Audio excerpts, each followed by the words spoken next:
see you this morning. So glad that you're here this week.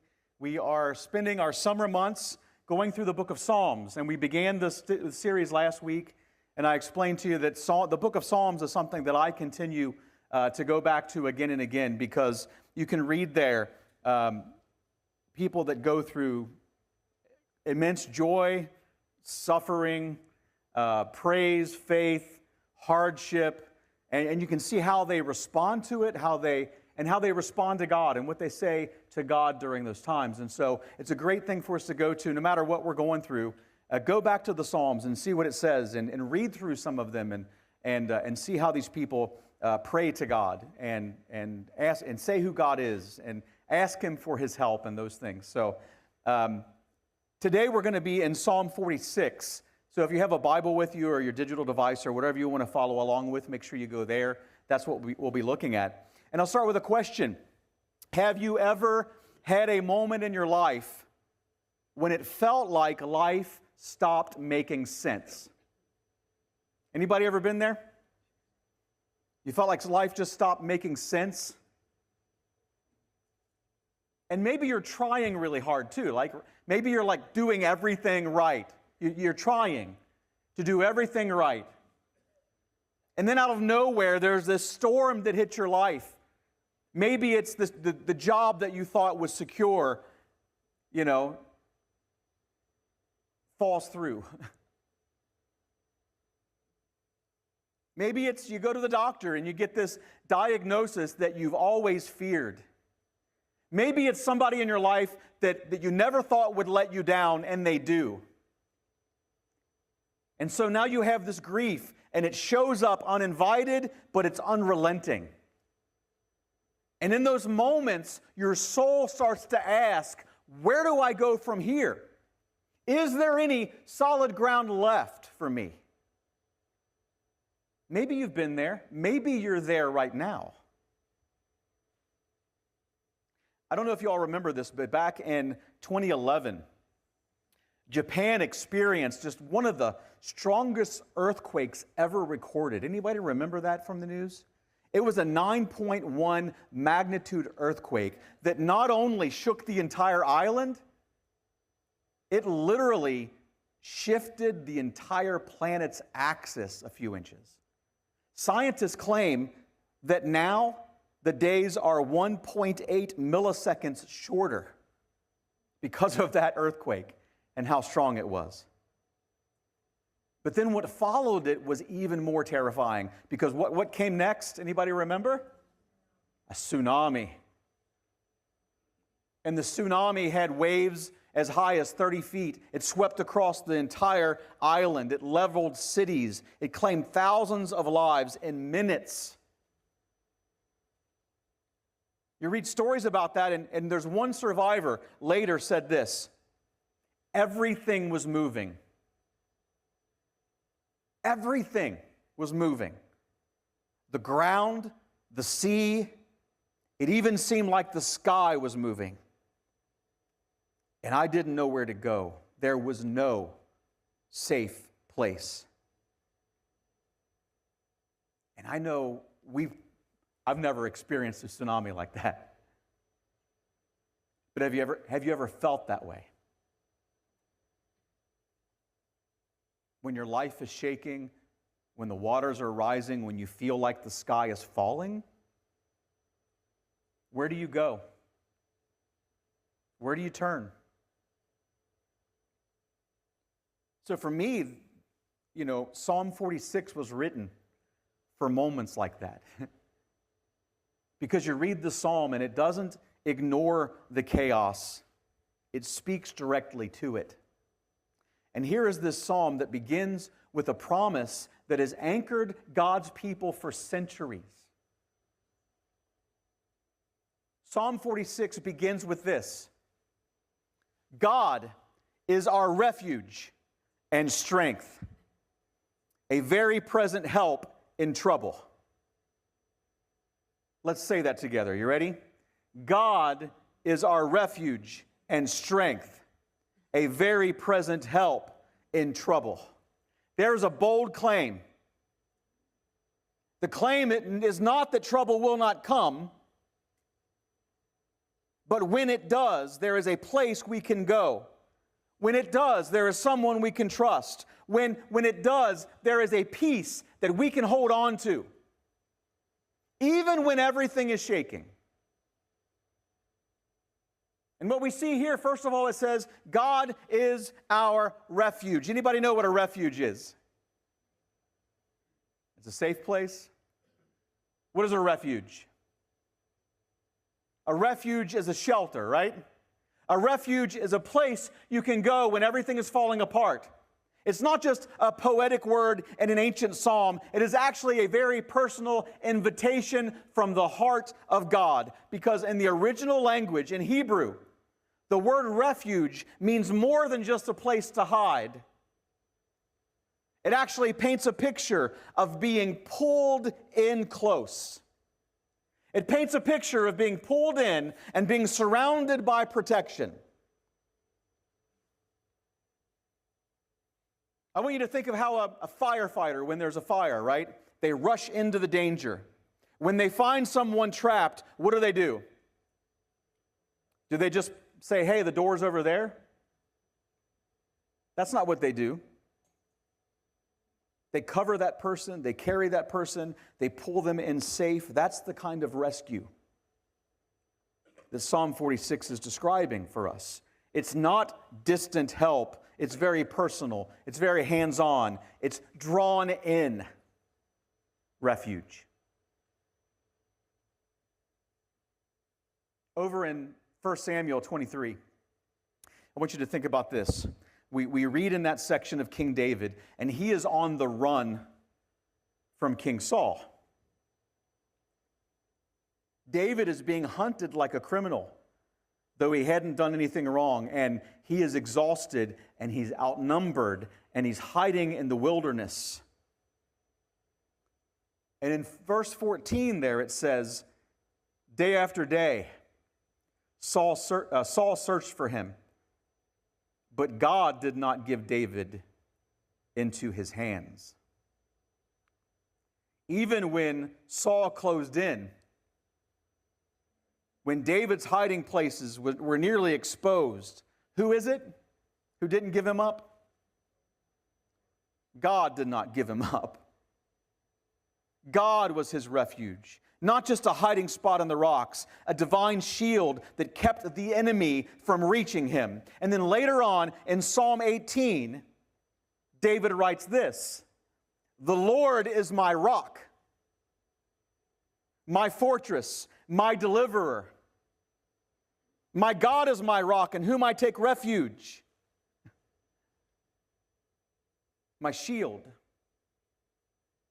the horn of my salvation, my stronghold. Who is his refuge? The Lord is his refuge. See, David knew what it meant to run to God, to rely on God, to have God as his refuge where he is pulled in and covered. And so we read those things, and what do we learn from them? We learn that when life is burning down around us, God doesn't just call us from a distance. What does he do? He comes in and he covers us and he carries us. That's what he wants to be in your life. That's what God wants to be in your life. He wants to be your rescue when the bottom drops out. He wants to be the place where fear can't follow you, where chaos doesn't have the final say. He's not asking you to have all of your act together. He's asking you to trust him. He's asking you to sink into his protection. Let him cover you. Because listen to this, brothers and sisters. The storms of life will come. Anybody know that? The storms of life will come. But you do not have to face them exposed. You have a refuge. But where do you run when the pressure hits? because the world offers us all kinds of temporary shelters. We escape sometimes into busyness, into addiction, into control issues, into distraction, and none of those things truly help.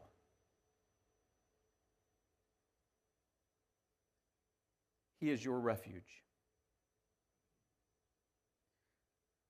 You can rely on God because He is your strength.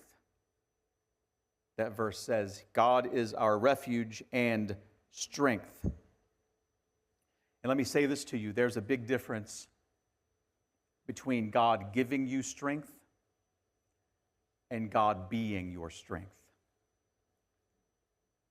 Because God doesn't just hand us a spiritual protein shake, right? And then go, all right, good luck. Strength isn't something that God loans us. Strength is something we live in because we are close to Him, right? Strength is found in His presence and His promises and His grip upon our life.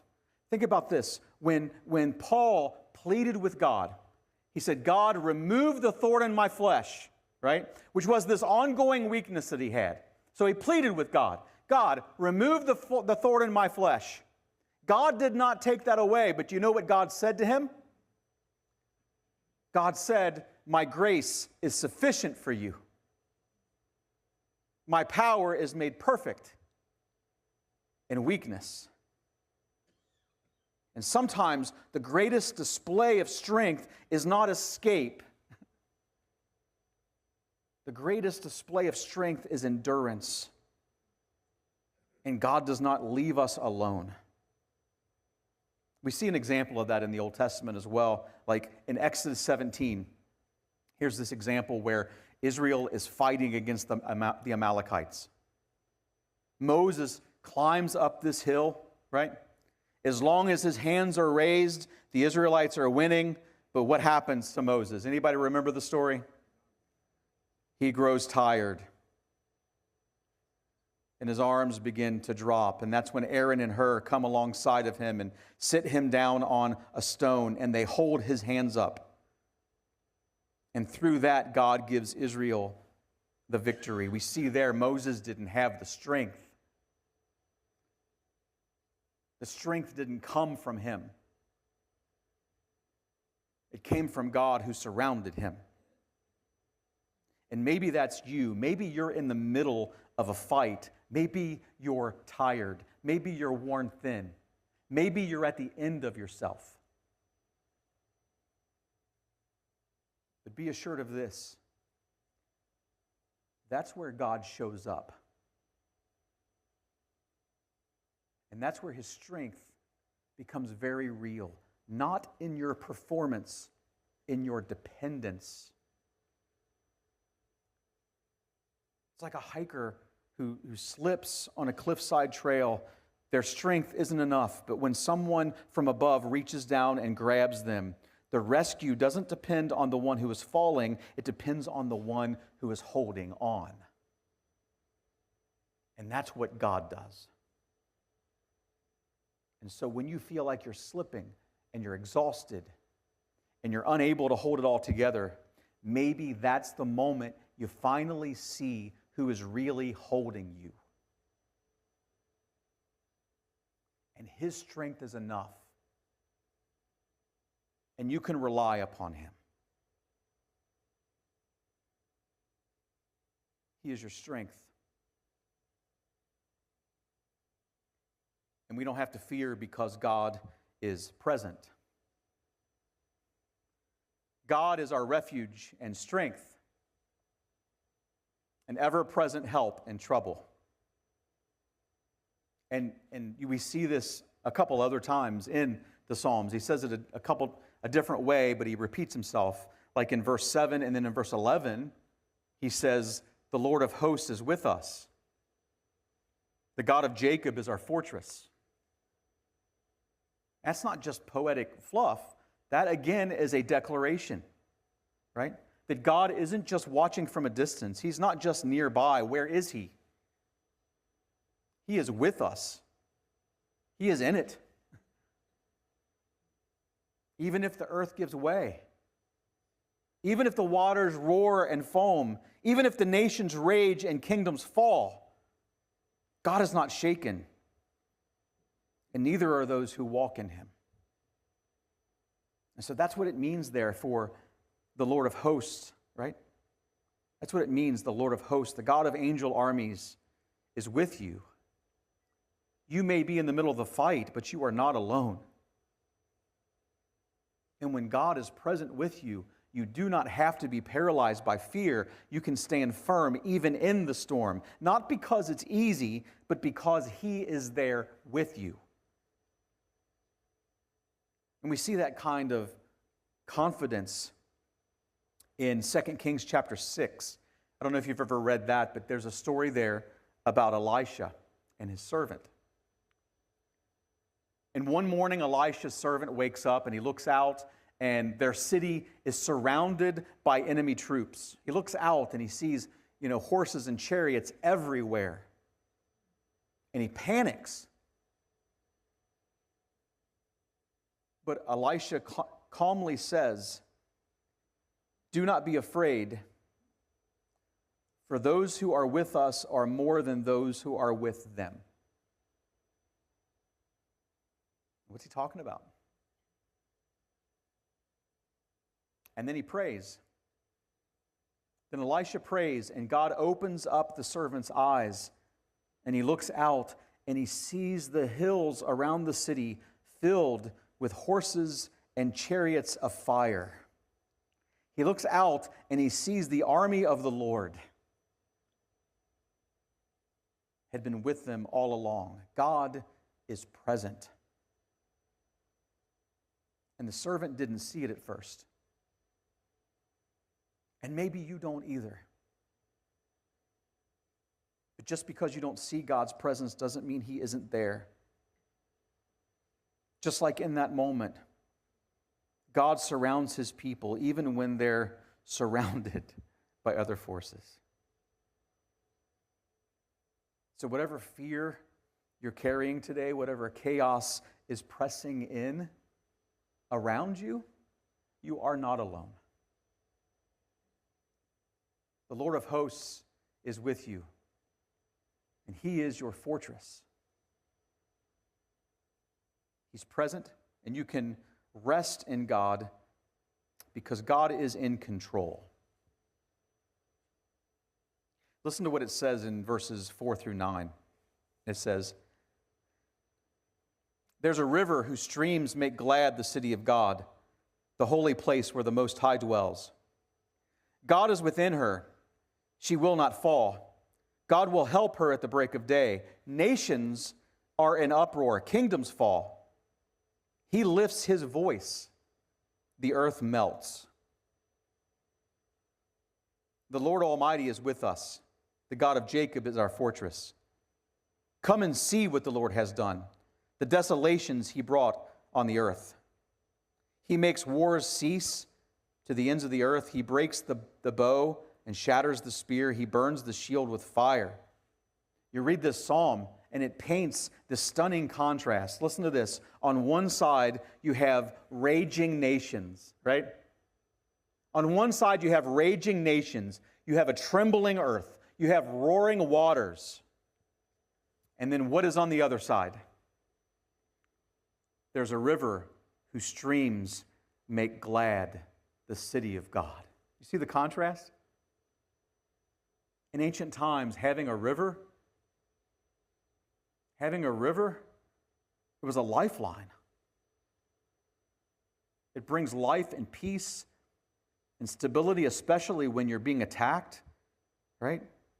Jerusalem didn't have a natural river, so the verse points to something deeper. That river is symbolic of God's sustaining, life-giving presence, a reminder that even in times of war, He provides peace from within. God doesn't panic. He doesn't wring His hands. He doesn't react to the world. He reigns over it. because the nations rage, the kingdoms rise up. But what does God do? He utters his voice and the earth melts. And his voice still has power over chaos. We can see that vividly. There's an Old Testament story about Hezekiah in 2 Kings chapters 18 and 19. In that story, Jerusalem is under siege by the Assyrian army. There's 185,000 troops camped outside the city walls. The Assyrian king sends a message mocking God and threatening to destroy all of them. And from the outside, what does it look like? It looks like everything's hopeless.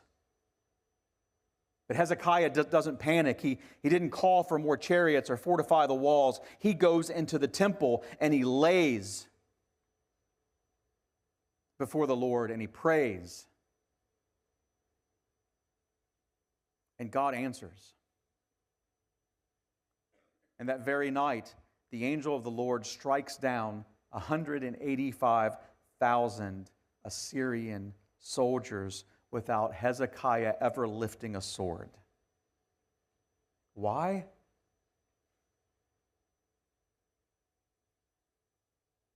Because God is in control.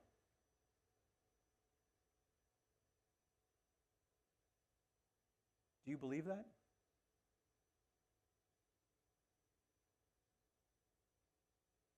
Do you really believe that God's in control?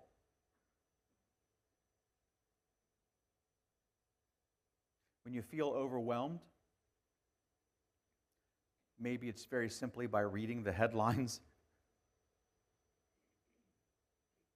Maybe it's the situation in your family. Maybe it's a storm in your own thoughts. Remember this, God is not overwhelmed. God does not lose sleep over what's happening in the world. And because he's not panicking, you do not have to panic either. You can rest. Not because life is easy, but because God is in control. And look at this last one. You can be still because God is God. And you go, yeah, Jim, that's redundant. Duh, right? God is God. Yeah. You know what he says? You be still and know that I am God. Did you get that? You know what he's saying there? Who's God? Not you. Not you. And the verse isn't calling us to just sit idly, right? What it's calling for is us to actually surrender. It's God saying, hey, what you need to do is you need to stop playing my role. You need to let go, and you need to trust me with this. See, stillness isn't laziness or being passive. Stillness is actually an act of faith in him. It's laying down our weapons, our worry, our what-ifs. And it's letting God be who he is. It's like the Christian radio host Steve Brown once said. He said, the day I finally had peace was the day I handed God my resignation as general manager of the universe.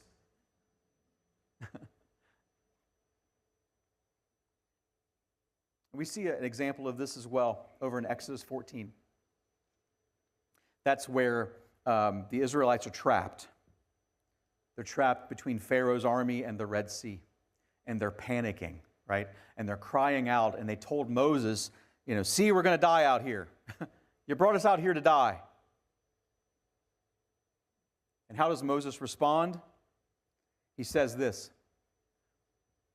the Lord will fight for you. You need only to be still. So they're freaking out, and what does he say to them?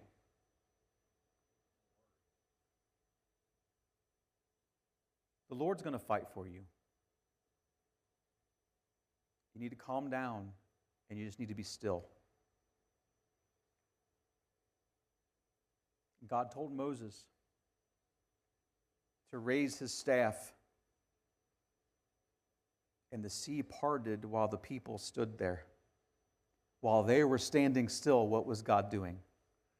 He was moving in a mighty way. And so what sea is in front of you? And what army is at your back? Before you try to fix it yourself, before you try to run from it, before you start panicking over it, be still. Not because you've got everything figured out, but because you know the one who does have everything figured out. And He is God, and He will be exalted among the nations, and He will be exalted in your life when you let Him be God. So when I look at this psalm, when I return to this psalm and read it again and again,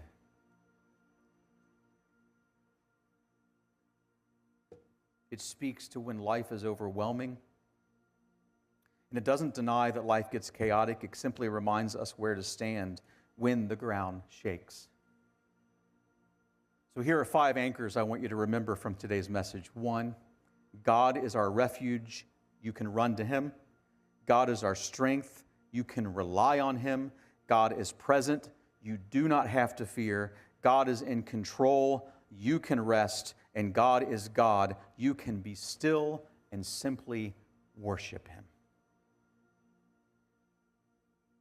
What storm are you walking through? Are you overwhelmed by grief or fear? Come to the one who is your refuge. If you're exhausted from trying to hold everything together, come to the one who is your strength. If you're drowning in life, come to the one who will whisper, "Be still and know that I am God." You don't have to fix it all. You just have to come. Let's do that this morning. If you want to come to the Lord, if you want to make your decision to follow Him this morning, we're going to sing a song together. You come forward today as we all stand up together and sing.